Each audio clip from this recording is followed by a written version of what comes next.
Hey, what's going on, guys?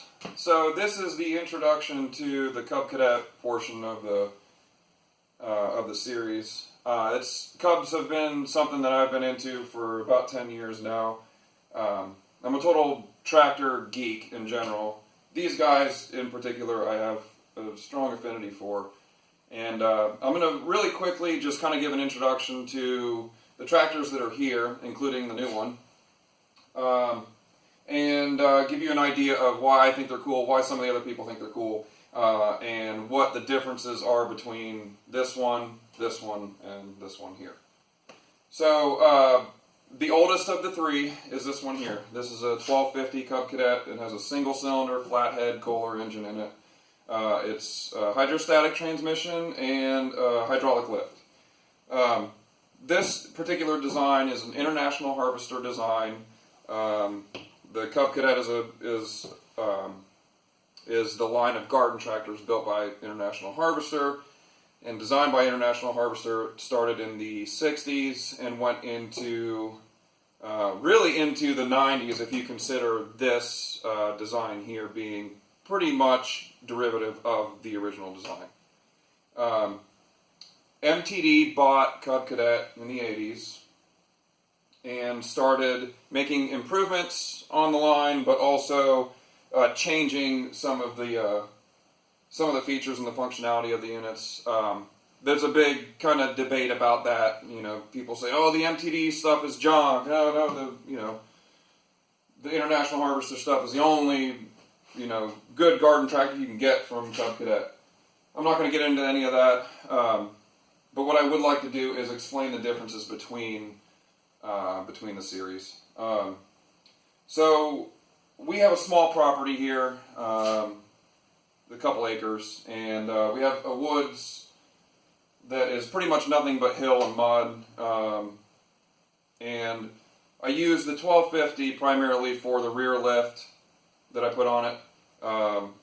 You've probably seen, or maybe you haven't seen any of the videos where I've made a forklift attachment for it so we can use pallets to move stuff around. It's a handy little tractor. I mean, it's small, it's maneuverable, it's reliable, it's easy to fix, cheap to maintain, and surprisingly capable for its size. That was the big thing about the IH Cubs, is that they're surprisingly capable for their size, and the rear ends out of these IH Cubs is actually a larger transmission or a larger differential assembly from a bigger tractor. So they're kind of overbuilt in that area, and they're kind of overbuilt in some other areas too, which is why they have such a following. This is a 1976, this one's pretty old, but aside from the looks, the thing performs flawlessly. It's a fantastic tractor. It took me, I had to put several hours of work into it to get it to where it is now, but you turn the key and it fires right up. So I know how everybody likes cold starts. Let's see if we can get a cold start on this one. Can you see me there? Yeah, you can see me. Okay.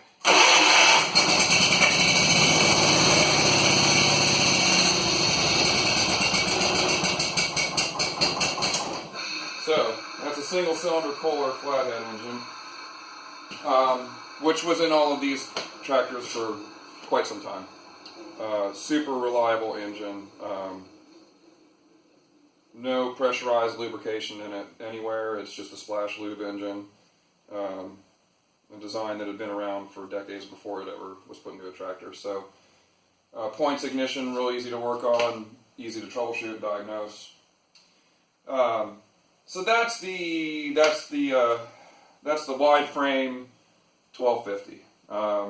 There are differences between even the IH Cubs. There was a narrow frame, there was an original, and then a narrow frame, and then a wide frame, and then what this is considered, which is a spread frame model. I won't get into any of the specifics and try to keep it more general.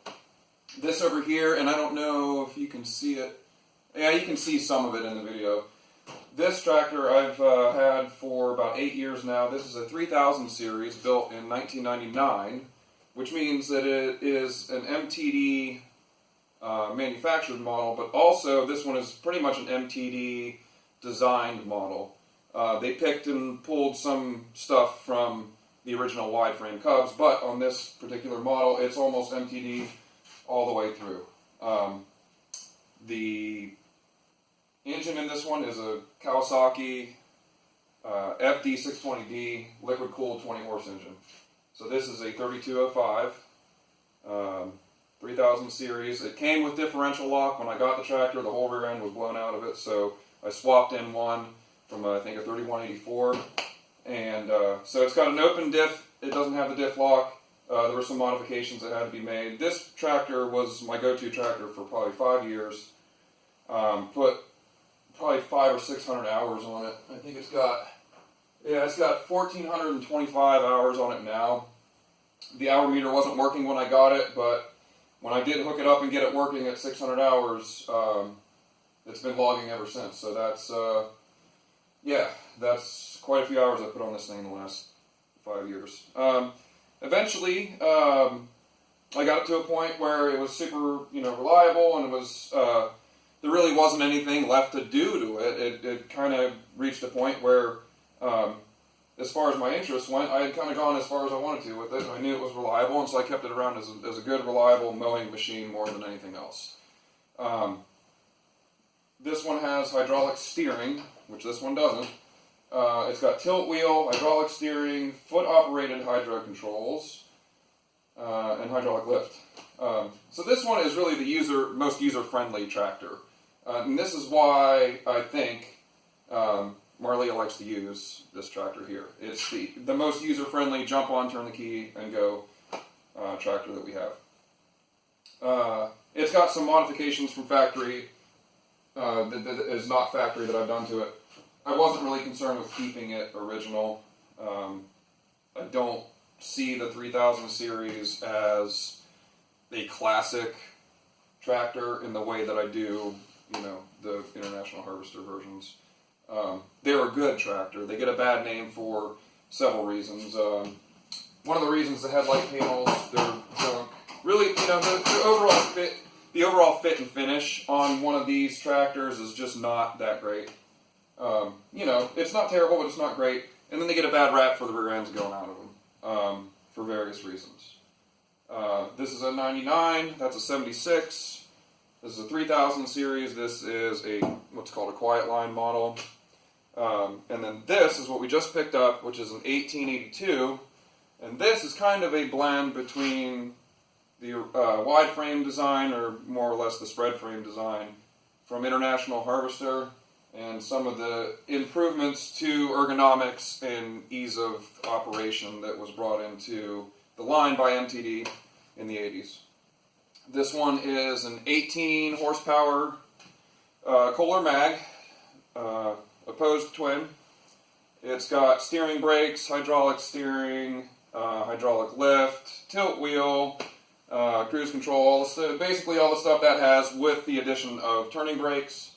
And it's actually longer and wider and beefier even than the 3000 series, which is not a small tractor either. The reason that I picked this one up is because I've always wanted one of these series tractors, because to me, they represent the kind of the pinnacle of what was achieved with the original design.